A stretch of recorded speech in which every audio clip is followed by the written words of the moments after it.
Hey guys, welcome back to the Black Emerald Group. My name is Sia, call sign Echo04. Today what I'm doing is I'm going to be doing a series of videos of kind of a Throwback Thursday theme, just based on kind of the loadouts which got me into Airsoft and how I started into Airsoft. There won't be too many of them. I don't have too many camouflages or camo sets, so they're going to be same variations, but the most unique one's probably this one, which is based on the 101st Airborne, the US Army version. So, brief introduction, I got into Airsoft around 2005. It wasn't very known then. There wasn't none of this UCARA laws. So UCARA law in the UK states that if you want to have a real imitation firearm, which is the black coloured guns, you have to play 3 times within 3 months on the same site for them to be registered as well. Then they send it out, they give you a card or an application number or something like that. And when you buy the guns in future from any retailer or whatever, the gun won't be these multicolored blue and neon colored guns. It'll be the traditional black colored gun, original manufacturer's stated color. So I got into that back then, and then from there, as my camouflages progressed, I got into a team which was a reenactment team.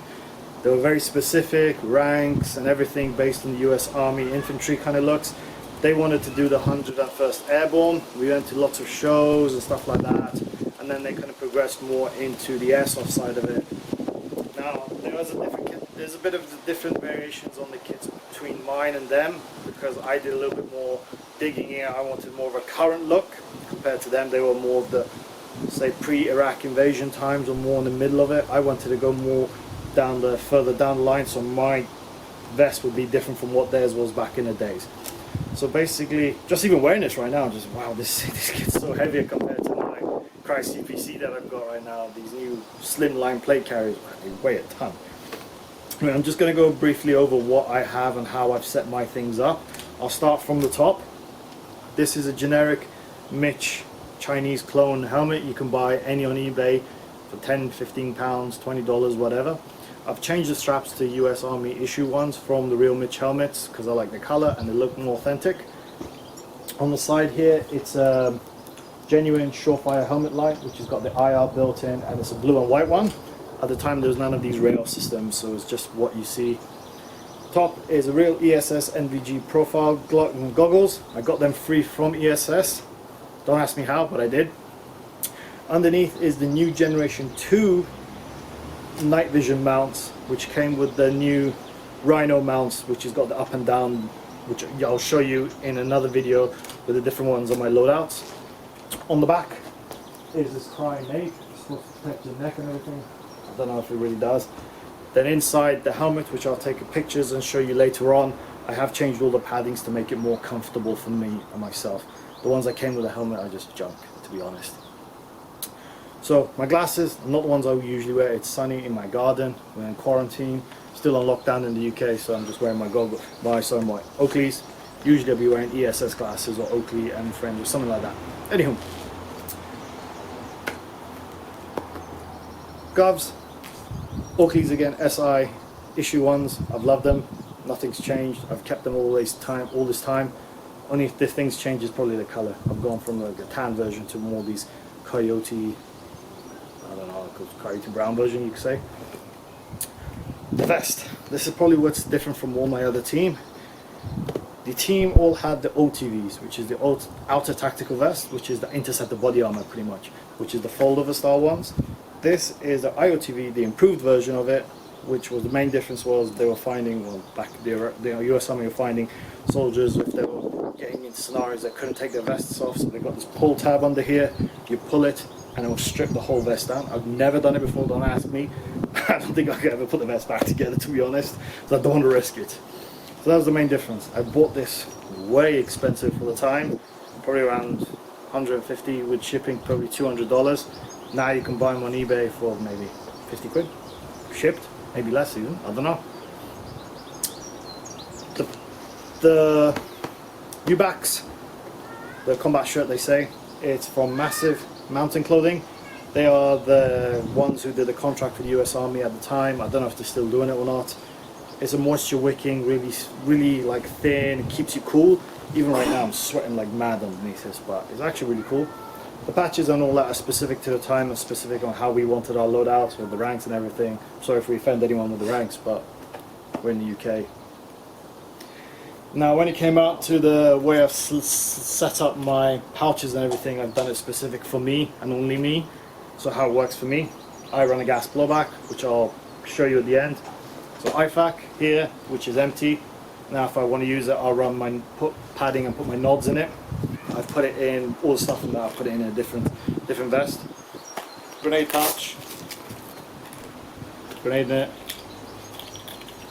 By the way, this is the new TSF LX ones, the ring pull ones. Pricey, but they're good. Utility pouch, all sorts of crap in there, pens, pencils, papers, whatever you need to write down. Under here, just another utility pouch. I've got my Leatherman in here, never go anywhere without it.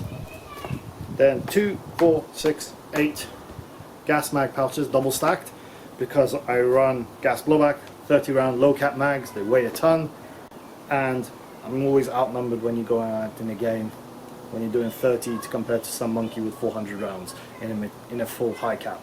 So there's a difference, that's why I run so many. Thumb pouch, any old brand, just mag in there, easy. I don't run a belt rig, mainly due to factors at the time. I used to have a Serpa leg holster Black Hawk one. I took it off, to be honest. It weighed a ton and kept pulling my pants down, so I just took it off. The pants are proper are the ones who do most of the US Army military clothing. You can get loads of them online, actually good quality stuff. I don't tend to go for repo Chinese branded stuff. One, because I'm a big lad. Two, they hold their colors and they hold the sizes better. And three, they're worth the money. I just don't like, I could never find anything that actually fits my waist. Then on the side here, it's the CRYE PRC 152. It's the 5-watt version, the plastic one, which is the very first generation one. It's on a real Thales speaker mic, which is converted. This is one of the first ones I bought. I've never had an issue with it. People now get like the new ones, which is 10 watt and all that. I've never had a problem with it. It works fine for me. By the way, if you got any issues with radios or anything, JCI Comms, he is our sponsor to our channels. Check him out, he'll sort you out. Anyway, sorry about that. Now back to the setup itself. Just wearing it right now, I'm sweating pints.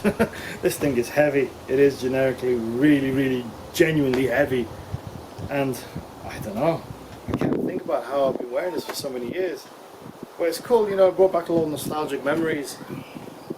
I mean, when I used to run this, we used to go to lots of urban sites, and there was a site in Kidderminster, which is an old nuclear bunker inside like a mountain. This camo really worked really well in there. This is probably one of the few places where the camo really worked. I mean, I always like the pixelated camos, but this color, I just couldn't understand the concept. It doesn't really work very well, I mean, unless you're in a quarry, which I do actually have pictures of, which it does work well there, but you can see I'm behind a green background or greenish background, and you don't blend into anything. If you're doing if you're doing a woodland game, you'll sit like an idiot and you won't get anywhere with it. I'm just going to walk over here, grab my gun, show you what my gun is, how it's based on this loadout. This is my WE gas blowback. I have done a video on this, so I'm not going to go into too much details on this weapon, but this is based on that era, that time, that kind of SOT modish look, the Block 2, Block 1 version, which is now current standard issue. Give you a rundown of kind of some of the small things I've done. I've got a genuine Surefire M952. The V versions, which has got the IR compatibility to it because I run nods. Real EOTech, all my optics are real, don't use any fake Chinese crap. And genuine Magpul CTR stock.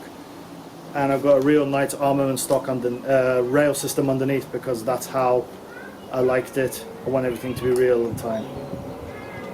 Hope you enjoyed this video. Give us a thumbs up, like and share, and subscribe please. If you've got any comments, hit them down below. I'll try as much as I can to give you as much info where I bought all this stuff from. Thanks again, stay safe.